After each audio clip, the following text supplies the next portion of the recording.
नमस्कार, जय श्री कृष्णा, राधे राधे। दोस्तों कैसे हो आप सब? आशा करती हूँ आप लोग ठीक होंगे। तो आज सुनाएंगे आप सभी को प्यारा सा देवर भौजाई का बहुत ही प्यारा गीत है। सुनिएगा और बताइएगा कैसा लगा।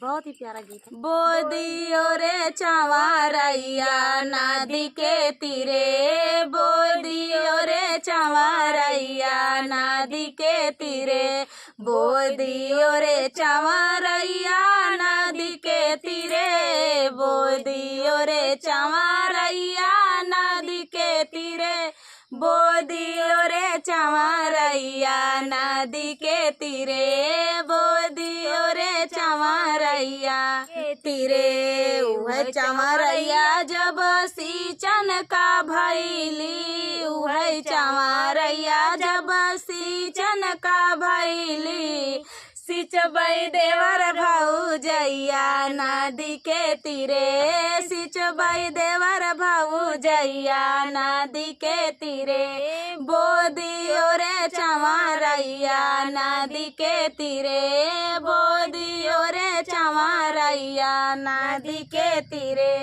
उह चंवरैया जब गोड़न का भैली, उह चंवरैया जब गोड़न का भैली, गोड़बै देवर भौजैया नदी के तीरे, गोड़बै देवर भौजैया नदी के तीरे, बोदियो रे चंवरैया नदी के तीरे, बोदियो रे चंवरैया नदी के तीरे।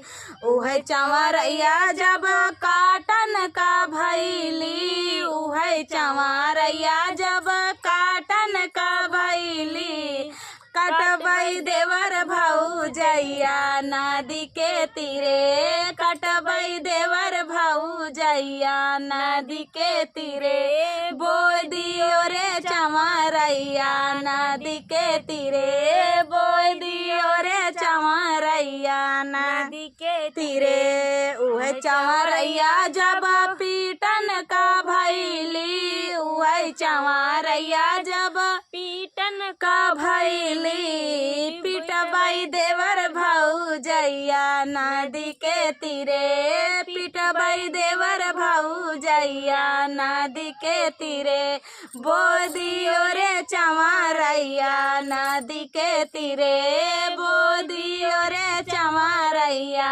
नदी के तीरे। तो दोस्तों ये प्यारा सा गीत आप सभी को कैसा लगा कमेंट में बताना। दोस्तों ये देवर, छोटा सा देवर है और भौजाई का गीत है ये। तो फुल वॉच करने के लिए धन्यवाद दोस्तों। मिलते हैं नेक्स्ट वीडियो में, तब तक के लिए नमस्कार।